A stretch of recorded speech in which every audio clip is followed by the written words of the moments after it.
Hey, what's up all you addicts out there? Welcome to the Addicted Fishing Podcast. Man, it feels like it's been a really, really long time since we've come at you. It's only been months. I say, well, that's because it has been. Because we suck.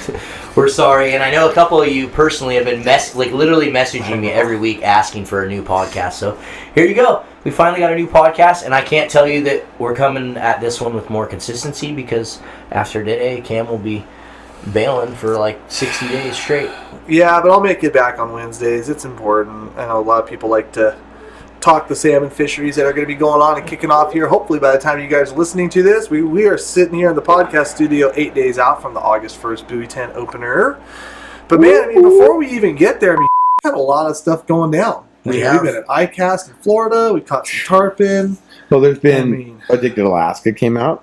All of it. That little thing. We haven't done one of these in a long time. Yeah.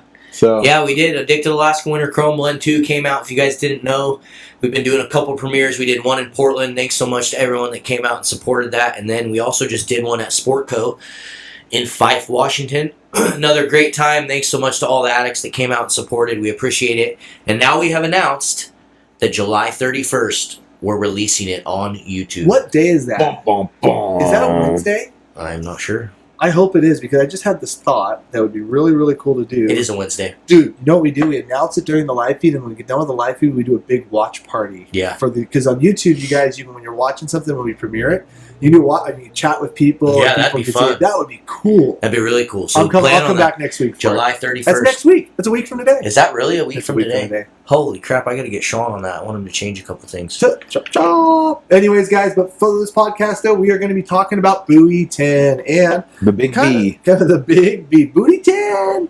Honestly, it's for a lot of anglers out there, a lot of beginning anglers, it's definitely going to be the first taste of salmon they're going to see in the fall if they haven't been participating in the ocean fisheries.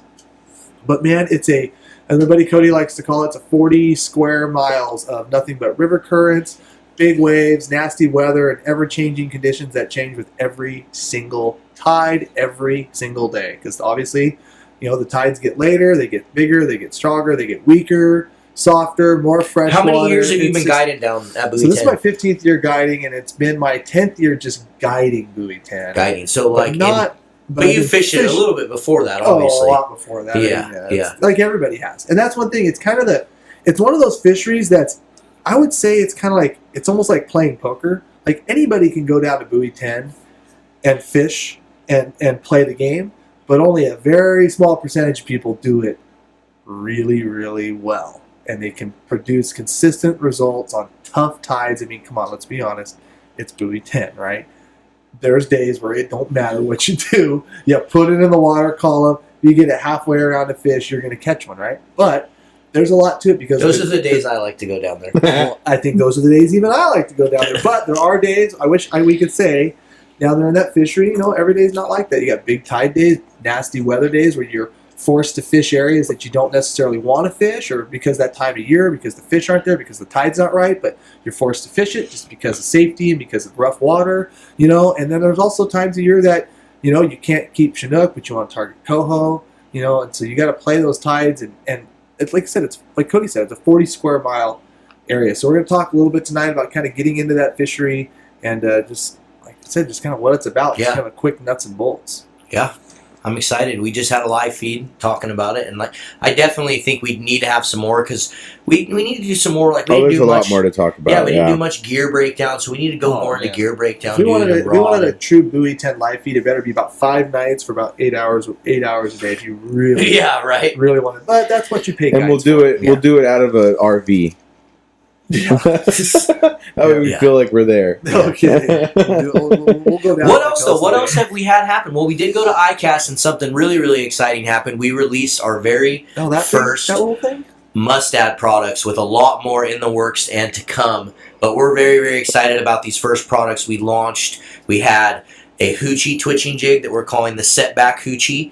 We have a regular twitching jig that we're calling the Tail Out Twitcher, which is using a material kind of like a fly fishing material, but it's proprietary to Must-Add, and it's got so much body. And one thing we learned when we filmed the very first Addicted Alaska 1 movie is we got video of coho literally sucking up these damn Dalai Lama flies on the Mhm. bottom, and there was some attributes to that fly that we put into these twitching jigs. Yep. Just how much body they have, how much life they have, even when they're sitting still. And obviously with a twitching jig, as most of you know, the more movement, the more action you can put on that thing, and the more it looks alive, the more the coho want to kill it. Exactly. So, no, Exactly. super exciting stuff there. There's a whole line coming out. We've also come out with some heavier twitching jigs Yes, too, which is what I'm really excited about, and I think a lot of other people are as well. Not only because I use jigs for Chinook a lot, and I'm super excited to have a heavier jig to fish for Chinook, like springers and fall Chinook. Love to munch on those, but also like Cameron talks about,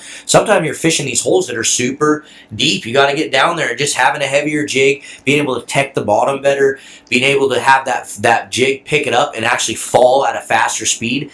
To me, it just entices way more bites. Like those fish just can't handle it when it's flying right by their face like that. right. Yeah. And the size profile from like even like the 1 ounce or the 3/4 ounce to a half ounce isn't that much different. No. Like so, like at the end of the day, what are you doing? You're detecting the bottom a little better. You're getting it down a little deeper and faster currents.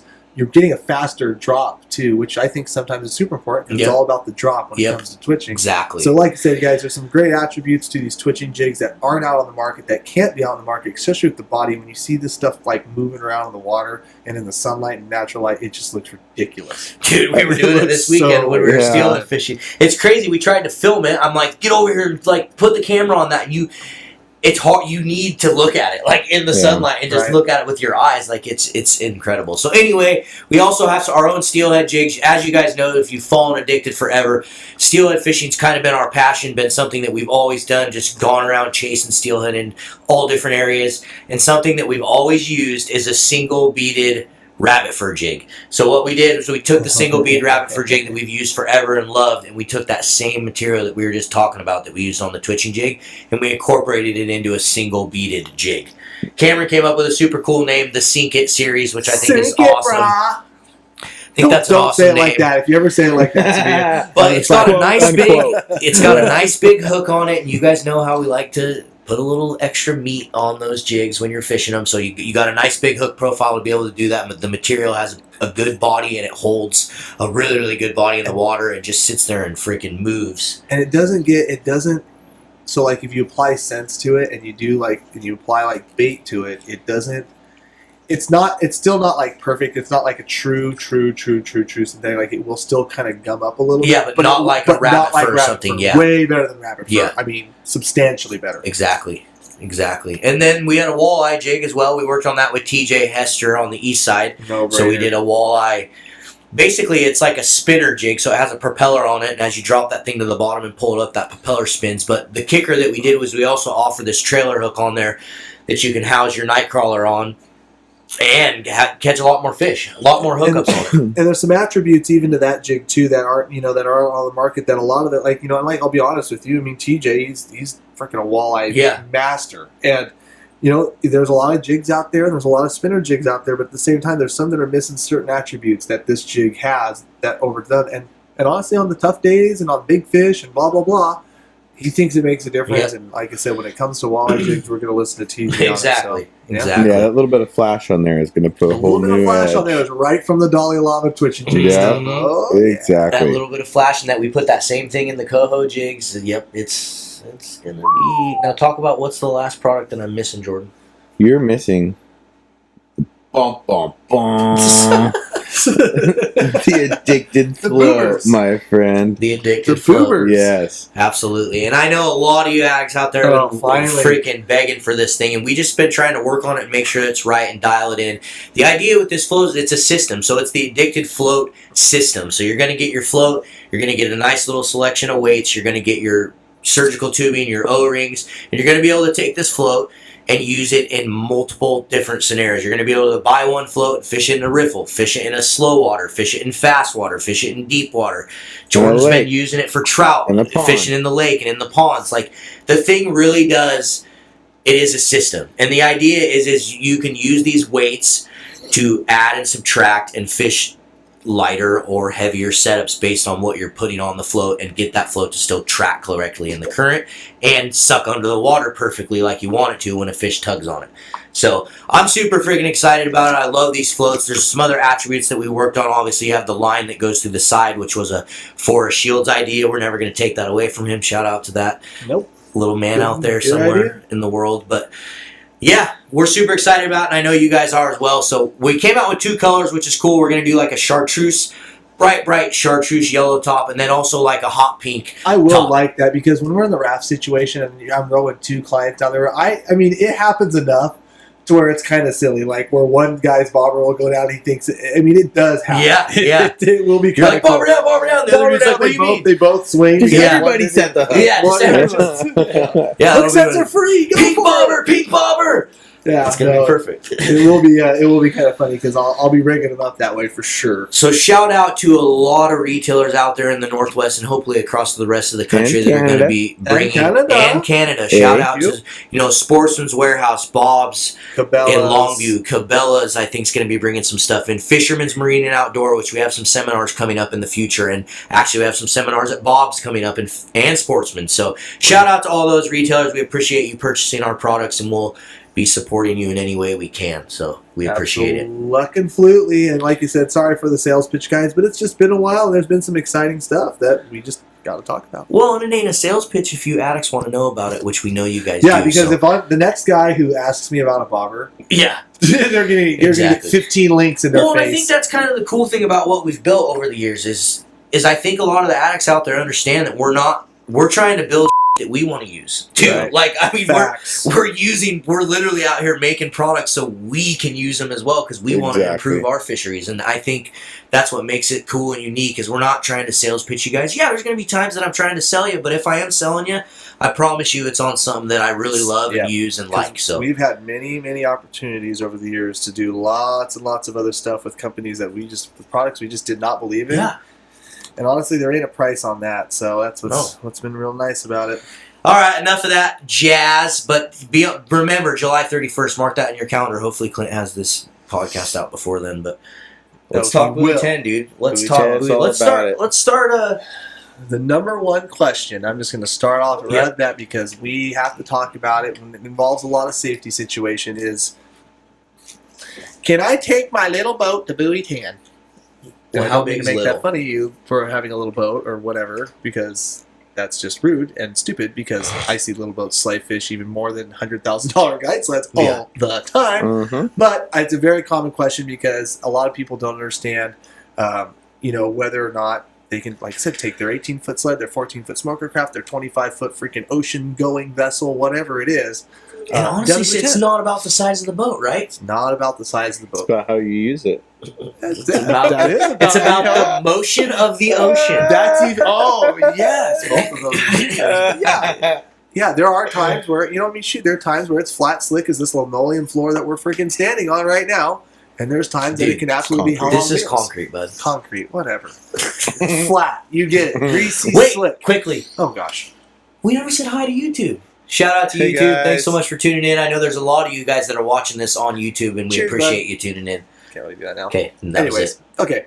But no, like I said, so like the small boat factor, and the bottom line when it comes to the small boat factor is that if you're asking that question, you're generally not asking the right question, which is, okay, what kind of conditions? Because, like I said, those tides and those winds, and there's a lot of stuff that literally can flip on a switch, where it's flat glass 20 minutes and it's rolling swell, steep swell. I've seen it happen. It's Right. crazy. 10 minutes later, and it's because a lot of it has to do with which way the currents are flowing and which way the wind's going. Whether it's an east wind, a south wind, or the kind of the prevailing northwest wind, or it's an incoming and outgoing current. And the long and short of it is that if you have an outgoing current that's flowing hard and wind that's running against it, that's where you get your big chop and your big swell. Especially in those long areas, like kind of below the bridge, where the wind has a long time to push on the water, that's what builds waves up, right? So having an understanding of like, okay, I got a forecast, it's outgoing tide in the morning, but then it's incoming tide in the afternoon starting at 11. Well, there's supposed to be an afternoon breeze today. It's sunny, it's nice, we can probably bet on it, northwest afternoon wind, but it's an incoming tide, so it's probably not going to get that big, just on the account that the tide will be flowing with the wind. It can get choppy, but it's not going to get dangerous choppy, right? However, you take that tide and it's at that same wind, but the tides are flipped where it's an outgoing tide in the afternoon and it's running against it. It can be 5-footers, especially like below the Astoria Bridge. And if you're trying to get back to like these lower river ports like Hammond, Oahu, Chinook, Skipanon, and you have to fight your way down, like you heard of a great Chinook bite above the bridge and you ran up there and it was flat, calm, beautiful, and at noon you decided to head back and you get yourself in trouble. And I've heard that story hundreds of times in that fishery down there. So knowing where to launch, knowing where you need to get back to when the conditions could be bad, understanding what the capabilities are of your boat, all play factors, because there's guys that will launch 13-foot smoker crafts probably every day of the season down there, depending on where they launch and depending how far they go and depending where they're willing to go, would probably be fine every single day down there. There's guys that will go down there and be in 25-foot sleds and just get their freaking butts kicked trying to get back to somewhere because they didn't understand that, when that tide switched and this wind that's going on right now, it's going to make it huge and I have to get back to Chinook and I'm going to get slapped for it, right? So at the end of the day, like, that's the biggest part of it. A couple things, there's a lot of books, there's a lot of articles, a lot of literature out there too, but I'm just going to stress it right now. Go with a guide. It's a 40 square mile fishery that changes every 6 hours with the tide, and it changes every day too. It's not just, every tide is not the same because they always change in intensity, whether they're increasing or decreasing with the moon phases, right? So one outgoing tide one day where it's blowing a little bit, it didn't get too bad. The next day, a little more increase in that current and a little more increase in that wind, and like I said, it's hell on the water. So like I said, go with the guide, get educated, understand the capabilities of your boat, go with a buddy boat, talk to experienced anglers down there. It's a great fishery, it's our Super Bowl, but I can't stress that enough, that if you're not familiar with a lot of the salmon fisheries around here and you don't have people that you can kind of talk to that have participated in that fishery, that understand it, go with a guide, at least on your first day. There's a lot and make sure you ask the questions if you do want to know those things. Yeah. And ask your guide too if he's willing to kind of teach you those kind of stuff too, because you're gonna want to know that, because you can get. Their boats go down in the river in the estuary every single year because they're under capable boats and they get caught in bad weather, and it really gets kind of tricky when you get like south and east winds, which aren't necessarily winds that we see a lot in that fishery, but we do see them a couple days out of the month generally, and they'll catch people off guard. Yeah, quickly. So safety is paramount. Understanding your launch locations, understanding big ebb tides, staying away from maybe the lowest reaches of the estuary, really important. So, and really critically checking your forecasts. Yeah. Also, and understanding too that a forecast is just a forecast. The day before you're going, checking 3 or 4 or 5 times. I mean, that stuff. I always like to look quick. ahead. If you look a few days ahead, like if say you're going to go Wednesday, if you look Thursday, Friday, Saturday, and kind of gauge, you can usually get a good idea. Exactly. Yeah, a trending, positively trending forecast is generally better than the one that's, it's going to be crappy tomorrow. Well, that sneaks in a little earlier, and also, like I said, understanding that, because everyone's done it. Like, everybody in that fishery has probably launched at some of those lower ports. They've ran above the bridge because they heard of a hot king bite. They stayed just a little too long because the bite was good. It got a little windy, but they didn't care because they were catching fish. Literally this year rented a house in Warrington for when we go down there for my buddy's birthday that we go every year, because they always launch down in Hammond, and I always tell them, like, you guys are idiots. I launch. And they're always making that run down in that gnarly crap every time. But launching at Hammond, like on a big incoming tide where you're going to be targeting coho on the buoy line and then the lower part, and you got a big incoming tide that starts at 6 and ends at 1, it's a great place to launch. Yeah. You know what I mean? Now, doing that, when you have a strong ebb in From the what afternoon, I typically find, at some point during the day, you're ending up above the bridge. Yeah, especially a little bit into the fishery. So, like, we've got some... Actually, this year it's kind of backwards from the last 2. We got some big incoming tides on the first week where that's been kind of flip-flop. We've had really good Chinook tides on the first week. But this year does seem to be a little different. We did good. We had, I don't know if you remember, but we sat out. Mega incoming tides. We had mega incomings, and we sat out on that thing, and I remember you said, just wait. And as soon as it hit, it was like a triple. Like, that quick, as soon as that tide came in. And guess what? I've been out in the ocean picking on them for about the last 30 days, and I tell you what, there's a freaking load of coho out there just waiting to come in. And I think, that buoy 10, that And I'll give you guys a little love here. I mean, honestly, if you had to be stuck to fish inside the river that August 1st through about 4th, you probably sleep in a little bit. You want to really target that second half of the incoming tide, and you want to make sure you're down the estuary. Do you think you'll just go out in the ocean? I will if it's flat. Yeah, I mean a lot. I mean even the first week, it's kind of hard to say because we've had some wicked good August 1st openers, and we've had some scratchy ones. But the way the setup is this year and how good the ocean fish, and I will say this too. Like we were out in the ocean today. This is 8 days before the Buoy 10 opener. I was only having to go to Buoy 4, which is basically like the bar boundary line where you can legally fish, and we were into fish right when we dropped in. Those fish are staging close. They're ready to go. There's already a big tide will pull them right in. They're the right size already, like the ones you filleted out on the counter this morning or this afternoon. Yeah, they look like fish that are about ready to pop into their home rivers. Yeah, they're nice size. They definitely have grown up over the month. It's been, what is today? It's 23rd. Yeah, it's 24th. Been exactly open a month. Yeah. So yeah, we've been hammering on them, and shoot, we've had 15 days in a row with freaking limits on clients, and it's just been amazing good coho fishing. So I'm telling you, I can't say enough. But yeah, that first week is going to be August show, and then it's going to be a Buoy 10 show, and then as it gets into that second week after the 6th, 7th, you start seeing those little weak ebb tides, and those are the ones you start really thinking about. working some of the river channels, bouncing some bottom. Yeah, because Chinooks love biting on the ebb tide, especially a weekend. Smash some Chinook on Lonnie's bachelor party. Some big, just where they take the 10.5-foot rod, just suck it down into the water. Only 2 eyes out. Yeah, it's going to be. You're going to be wanting to be focusing on that as you start to see those weaker ebb tides. Those tend to be the Chinook killers. Yeah, they call them bathtub tides because even though it's ebbing out, it's not ebbing out that fast, and the Chinook just, like I said, they really tend to bite on those. Yeah. It also sucks them down to the bottom. So one of the conversations we didn't have in the live feed was diver versus lead. Yeah.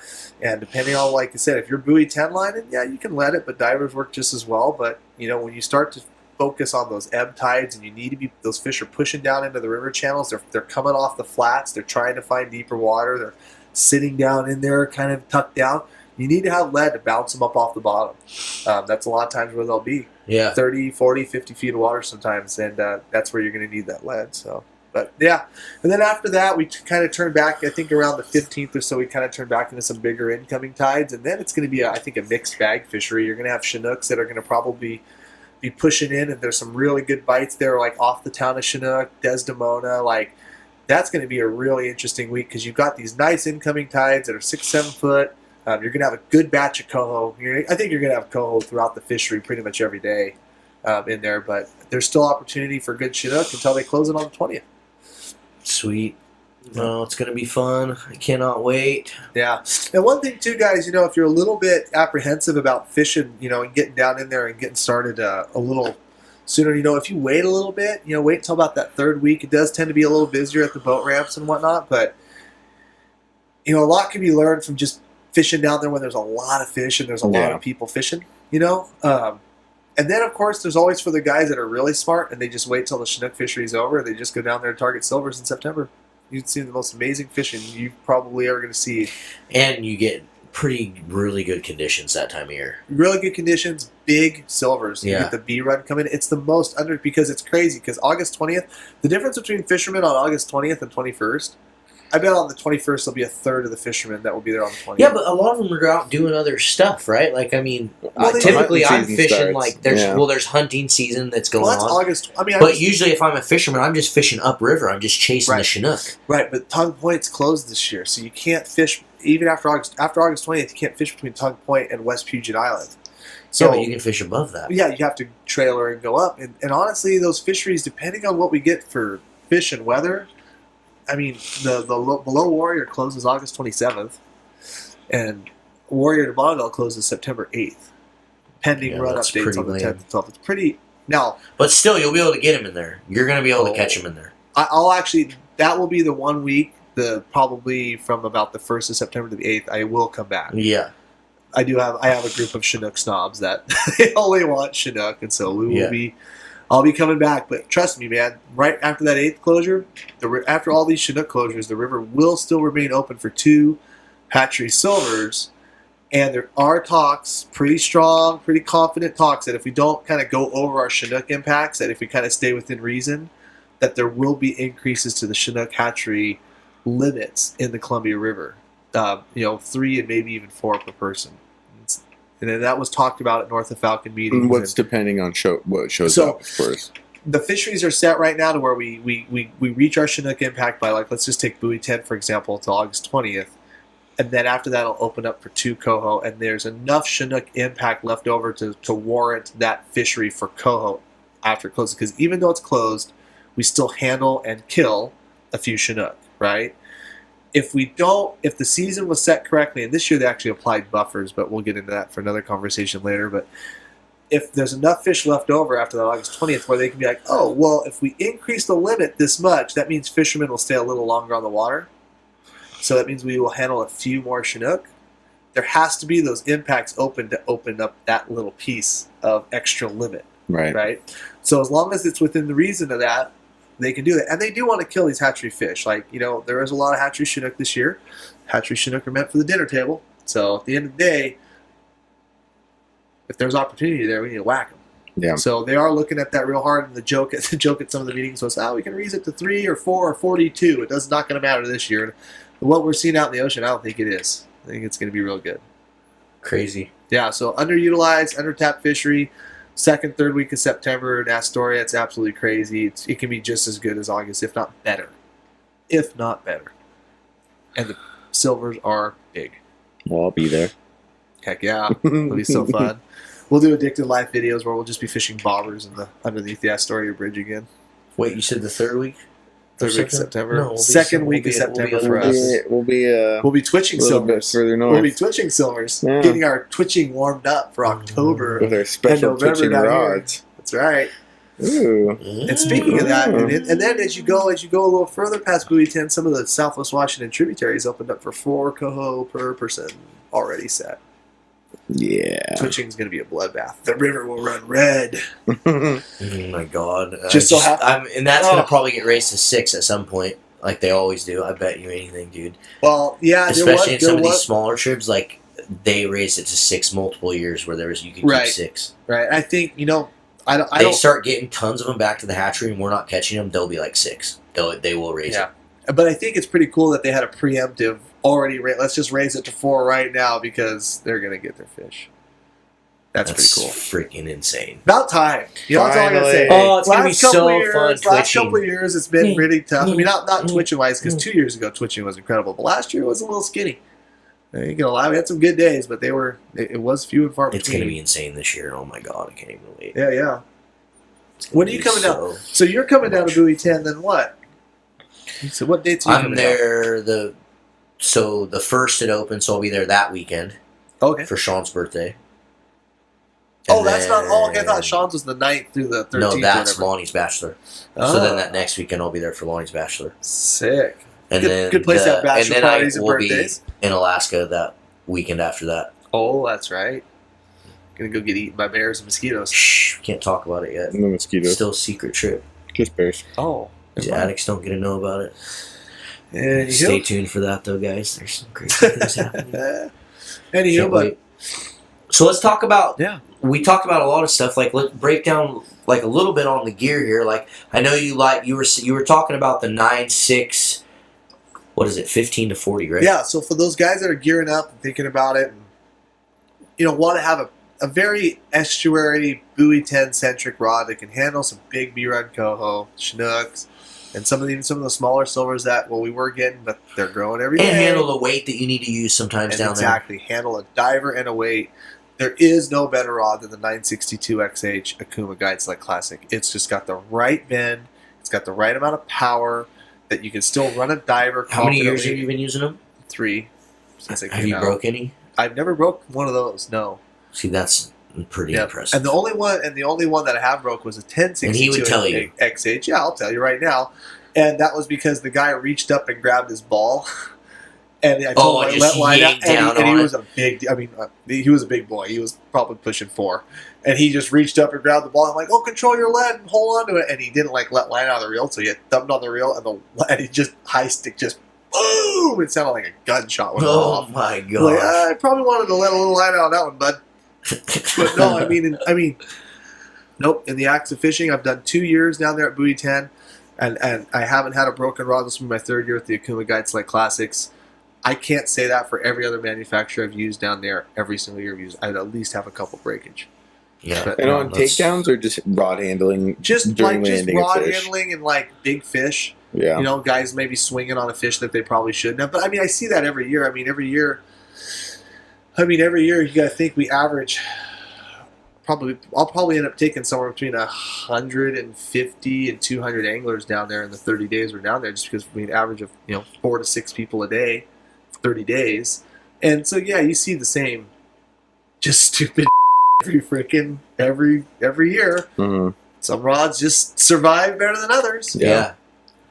That's really impressive, though. And then you like line counter, right? So you're using a line counter reel. Gotta have. I mean, yeah, even out in the ocean, anything like that. And the Kuma just came out with it. I mean, the verdict's still out on because I've only been running them about 3 months. And obviously, we were just doing some light steelhead stuff with that. But I've had them in the ocean for a month. I have zero issues with the Akuma new stainless steel. Yeah, the SS, which The they SS. look sick. They're all blacked out. And, Yep, nope. But I still have about 6 of my raw. I have like 6. I basically just moved my old ones to a couple of my steelhead rods and then 4 of my kokanee rods, and then I put the SS's on my salmon rods. Right. I mean, and honestly, and you know what? Oh, it's funny. I was talking to a buddy about that today. He goes, "What reels?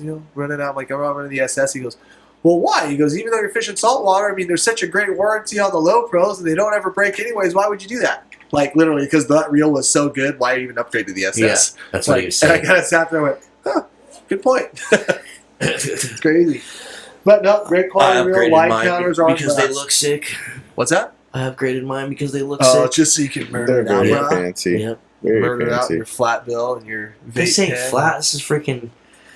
Come on, man. This is curved as it You gotta gets, murder your bro. boat. You gotta murder your boat out too. It already kind of It's is. pretty black, yeah. Murder. Murder, bro. Murder, But no, bro. I mean, for those guys wondering too, and then of course, obviously the standard issue, short bust triangle flashers will get it done. Pick your preference, pick your colors.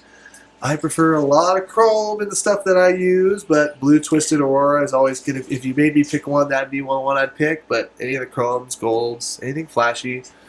Early mornings, high contrast stuff. Make sure to load up on a few like whites and blacks, and I'm talking like in the first hour that it's cracking light. Like Basically, before the what I would sun's do up. if I was you is I'd go over to Short Bus's website and buy one of everything.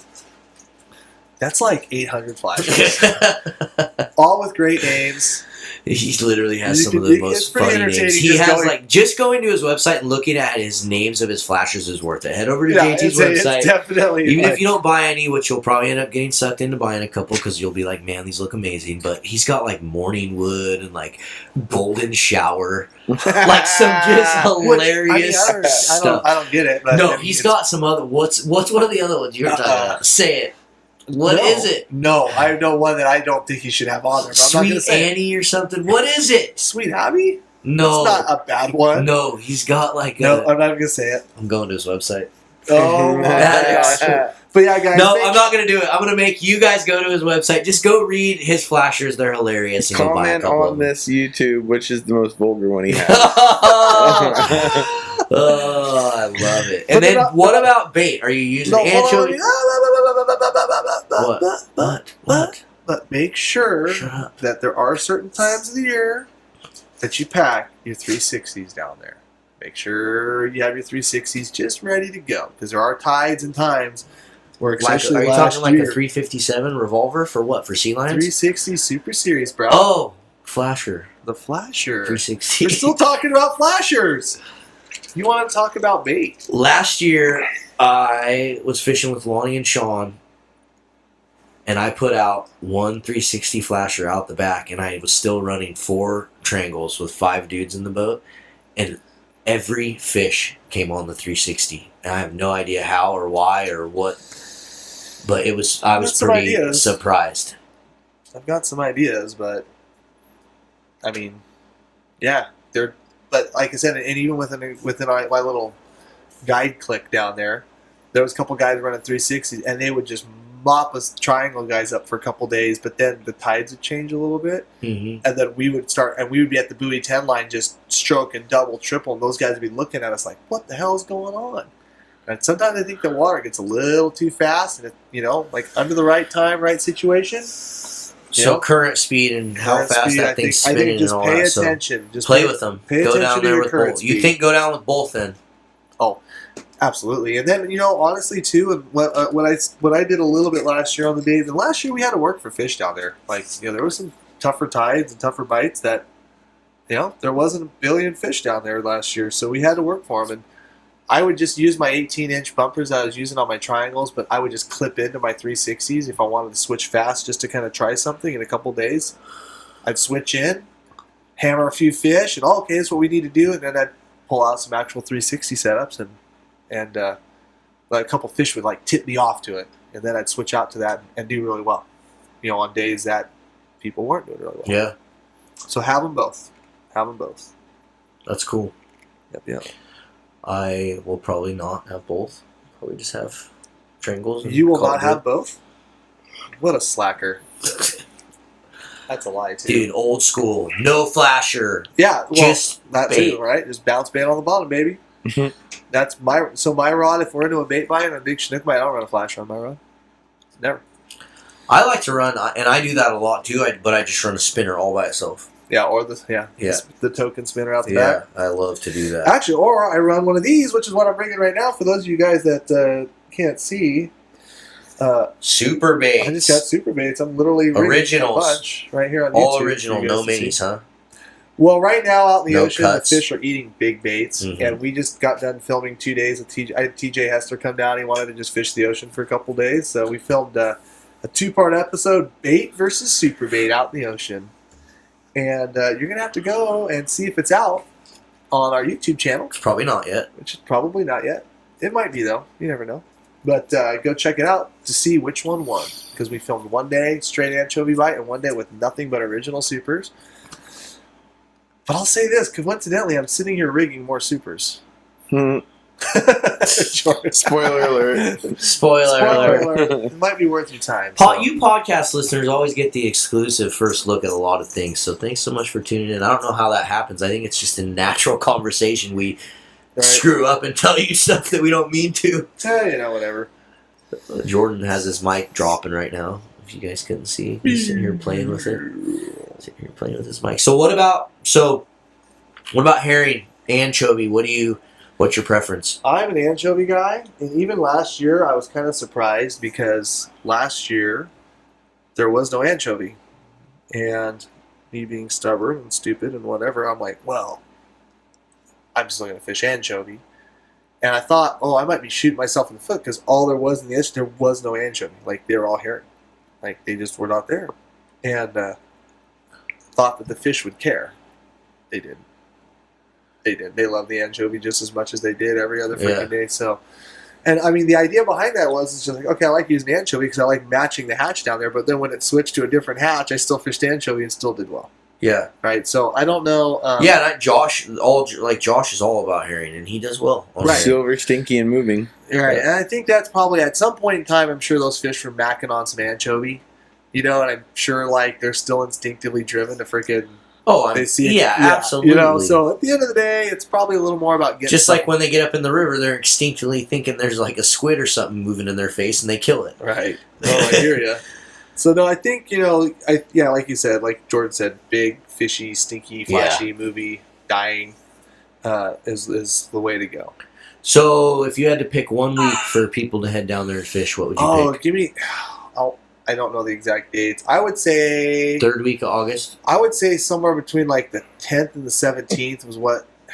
Don't hold me to those dates. No. Maybe it was the 9th or the 8th. It might be a little sooner than that. That's the week for Chinook. Yeah. But there will be, like you said, way caught. into the end of the season. What's that? Just way into September, people are going to be murdering them. Yeah, and there'll be guys that will smash limits on August 1st this year. They'll be there. Yeah. They'll be there. Actually, Kevin Gray on the live feed said that they're already seeing some Bonneville, so some of the pit tag stuff that's going over Bonneville Dam is already registering as fall Chinook. That's which crazy. is really good to hear and really good to see. So, I remember there was a couple years where me and Lonnie would go out August 1st, freaking go out on our freaking boat, drop anchor and drop wallers out and get 2 fish every single year. Yep, there was. I remember that. That might happen this year. When you'd steal my spot, you freaking Ooh, triple jerk. wobbler setups. We should run Hey, those. that's what got us here. That's what got us here. You steal my early August wobbler spot. So what other Buoy 10s? You want to cover any other thing Buoy 10 here? Or we want to kind of wrap this podcast up. We're going to be talking a lot about Buoy 10 over the next couple of weeks on the live feeds and on this. But I think, for the guys that are, like I said, I can't stress enough, for the guys that are planning on doing it, be safe. And I'll say it again, go with a guide. And like I said, I don't have any seats open, so I'm not saying this just like for my own, like, oh yeah, go with me because, well, whatever. But if you even have a question or you need to find a guide to go, email me at goneketchen@gmail.com. I'll get you to somebody that I know. I work with a great network of guides down there, addicted guides and not addicted guides, but we work with a great network of good people, good fishermen down there that fish down there a lot.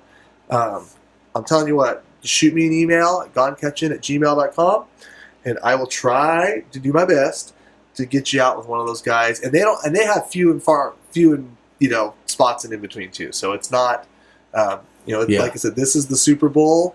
This is the time of year to do it. But when you run that many people cancel, stuff happens. So yeah, let me know and do You it. can at least get on the wait list.